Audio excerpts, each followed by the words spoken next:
Today, another outrage on the campaign trail. That's the way it seems. At least one major candidate or the other has said or done something that the other side finds unacceptable. The ongoing nastiness in the race for the White House has prompted some calls for another choice. 24-hour News 8 political reporter Rick Albin is here with who else is running.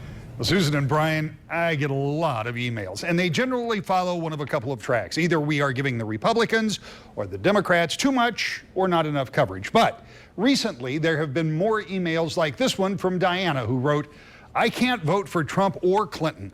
I would love it if you would report on other presidential candidates." Another read, "Hard to believe that for the third national election in a row, there is no one to vote for, only vote against." And Ginger pointed out, Gary Johnson is also running for president.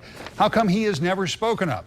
Well, Ginger is right. There are other people running, quite a lot actually. Now, everybody knows, or at least they should know, who these two are. But in addition to the Democrat and Republican candidates, your ballot in Michigan will also include Libertarian Gary Johnson, the U.S. Taxpayer Party, Darrell Castle. Jill Stein is the Green Party candidate, and the Natural Law candidate is Amelia Solstick. Each candidate has a website outlining their positions that you can access through woodtv.com.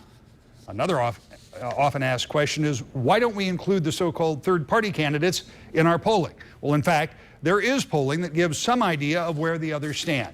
And the Real Clear Politics average that shows since June, Libertarian Johnson has been averaging at about 7%, while the Green Stein has been around 4%. You can see the breakdown there, 8.7 to 3.8 right now.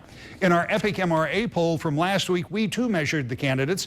In a four-way result, it looked like this. Hillary Clinton, 43%, 32% for Donald Trump. That gives her a little edge over the head-to-head.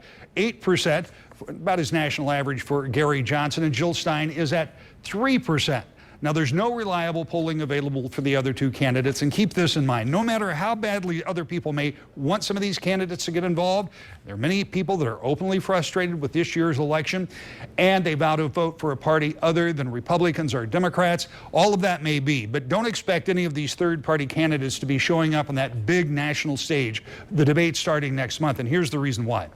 The commission that governs such debates requires that a candidate meet a threshold of at least 15% in an average of the most recent polls. And as you can see from the polling numbers we just gave you, none of those candidates has come close, which is not to say they can't, but at least for now, the debates will only feature the two major parties. Though, as I say, you can go to our website and find out more information about those third-party candidates. We've also reached out to them and hope to be able to bring you more information and perhaps interviews later on. Brian, Sue.